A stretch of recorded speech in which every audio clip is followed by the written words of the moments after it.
It was a cold November day. Light rain fell on the cold gray tombstones.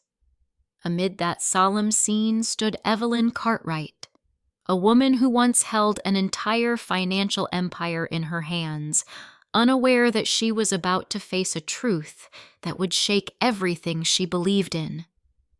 In front of the marble grave of her late son Gabriel, Evelyn froze. Someone else was already there. A young black woman in a waitress uniform holding a small child. Both were crying. The child looked up. Pale green eyes, a gaze Evelyn had known all her life, made her hand tighten around the bouquet of white lilies. "I'm sorry. This is a private moment," she said coldly, her voice low but sharp as a blade. The woman looked up, eyes swollen but not fearful. I didn't know anyone was coming today," she said softly. Then glancing at the child, she whispered Gabriel meant a lot to us. Evelyn was stunned. Gabriel had died 3 years ago in an accident. She had hired private investigators to dig into every detail of his life. There was no sign of a serious relationship, let alone a child. Meant... How exactly? Evelyn lowered her voice. The woman took a breath. Because Liam is his son, and I promised I'd take care of him. As the rain fell, the bouquet slipped from Evelyn's hand. The world she once controlled so tightly had just cracked piece by piece. 2 weeks after that fateful encounter at the cemetery, the top floor of Cartwright Group's headquarters had turned into a silent battlefield. In a mahogany-paneled reading room, Evelyn Cartwright sat still. Spread before her were files all circling one name, Maya Ellison. Single. No known blood relatives. Works 2 jobs, morning shifts at Sherry's Cafe, evenings at a grocery store. Evelyn read aloud, her voice devoid of emotion. Below minimum income. Lives in a 1-bedroom apartment in Southview, added Daniel Cho, her trusted assistant. Evelyn didn't reply. Her fingers tapped on a blurry photo of the boy, a child with the same eyes Gabriel once had, and the child's mother, she asked, voice cold as ice. Daniel opened another file. No birth certificate. No hospital record. No official document confirming Maya or anyone else as the mother. Evelyn narrowed her eyes. Meaning, the child was never officially born. Daniel nodded. We believe something's being very carefully concealed. Evelyn leaned back. For the past 3 years since Gabriel's death, she had hired the best to investigate every corner of his life. But somehow Maya and the child named Liam had never appeared in her files. Call her Evelyn, said, staring out the window. Tomorrow, 2 o'clock. My office. This was no longer about grief. This was war. And Evelyn Cartwright had never entered a game she hadn't already calculated. The next afternoon, Elevator 1 at Cartwright Group opened, revealing an unfamiliar guest. Maya Ellison stepped into the marble hallway of the 60th floor, gripping a worn-out handbag. Her gray thrift store suit neatly pressed the only one she owned. The room she was led into stretched wide with floor-to-ceiling glass, overlooking the entire city like a silent reminder of the world's imbalance. At its center stood a sleek ebony desk. Behind it, Evelyn waited. Sit, she said, motioning toward a chair placed deliberately lower than her own. Thank you, but I prefer to stand. Maya replied, her tone soft yet unwavering. Evelyn smiled, though it never reached her eyes. I've looked into your life, Maya. 2 jobs, no savings, living in poverty. No judgment. But a Cartwright child deserves a different future. Maya held her gaze. Liam is loved and cared for. That is the only future that matters.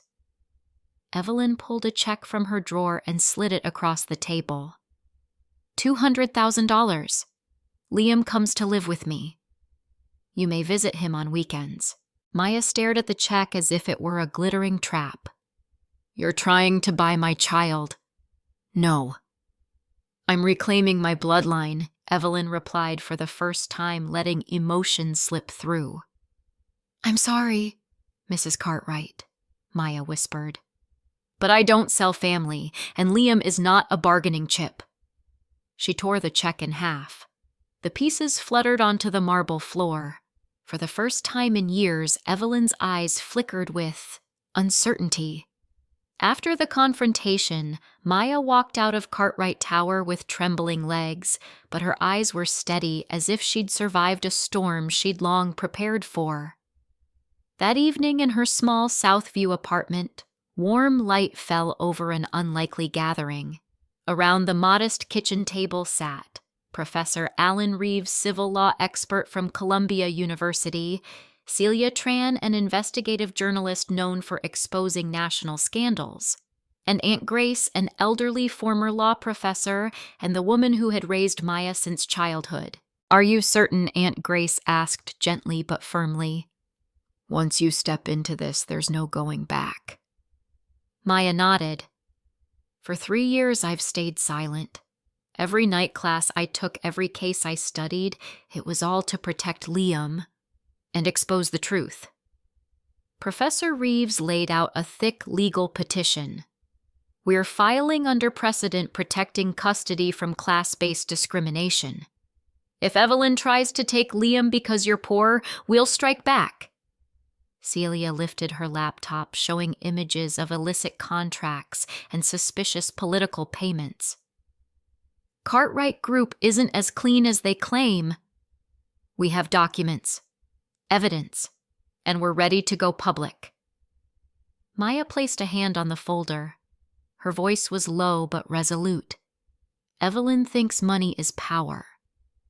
But she forgot one thing. She looked at Liam sleeping peacefully on the couch. Truth is the only kind of power she can't buy. On Monday morning, the Daily Metro, one of the East Coast's most respected newspapers, changed its front page headline. In bold, the Cartwright Empire and its shadow dealings. Beneath it, leaked contracts, shady wire transfers, and lists of politicians who had received covert support. Within an hour, the story went viral across social media, television, and legal forums. At the Cartwright estate, Evelyn woke to 37 missed calls and a trembling assistant holding a tablet. You need to see this. Photos Evelyn thought buried forever were now public forged documents from 2004 secret meetings with local officials, proof of tax fraud. Each page slashed through the legacy she'd built for over 30 years. The landline rang. It was Richard Langston, her personal attorney. Evelyn, we have a major problem. IRS and FBI issued warrants. SEC froze all stock activity. Evelyn gripped the armrest, eyes fixed on the screen. Who would dare? The phone rang again. Maya. Good morning, Mrs. Cartwright, her voice calm, cool cutting. I assume you've read the news. You did this. Maya smiled softly. I just told the truth. And for people like you, truth is the most terrifying thing. As the media circled like vultures, the corporation came under federal investigation and markets reeled. Evelyn Cartwright was cornered. But what kept her awake at night wasn't stock or status. It was the unanswered question. Who is Maya really? And Liam, whose blood runs in his veins. 3 days later, a parcel arrived at Evelyn's door. Inside a photograph. 3 people standing close. Gabriel, a young woman with light brown hair, and Maya. Evelyn froze. The girl. She recognized instantly. Jessica Langford. Daughter of Edwin Langford, her cousin once a rightful heir to the Cartwright group. He was removed from the family by Evelyn decades ago using legal contracts soaked in deceit. Then Maya's voice came through a voice recording tucked into the parcel. Jessica was the one you cast into the shadows. She grew up in poverty because her family's legacy was stolen. But at university, she met Gabriel. They fell in love quietly, completely. Evelyn sank into her chair. She vaguely recalled Gabriel once mentioning someone special, but she had never cared to ask. When Jessica became pregnant, she kept it secret. She feared you'd tear them apart the same way you destroyed her father. She died giving birth to Liam. Gabriel came to me, Jessica's closest friend, and entrusted me with everything his son and the truth. Maya's voice grew quiet but sharper. Gabriel's death wasn't an accident, Mrs. Cartwright. He was digging into your past, the black contracts, the money laundering, and someone silenced him. The room turned to stone. Evelyn realized in her blind ambition she hadn't just lost her son. She had helped destroy him. Monday morning, America witnessed the unthinkable. Evelyn Cartwright, once the queen of finance, was escorted out of her mansion in handcuffs, surrounded by flashing cameras, and broadcast live across the nation. Cartwright Group was officially placed under court-ordered receivership. Bank accounts frozen. Federal indictments issued. Charges included tax evasion, money laundering, abuse of power, and obstruction of justice. Across town in a warm little apartment, Maya answered a call from her attorney.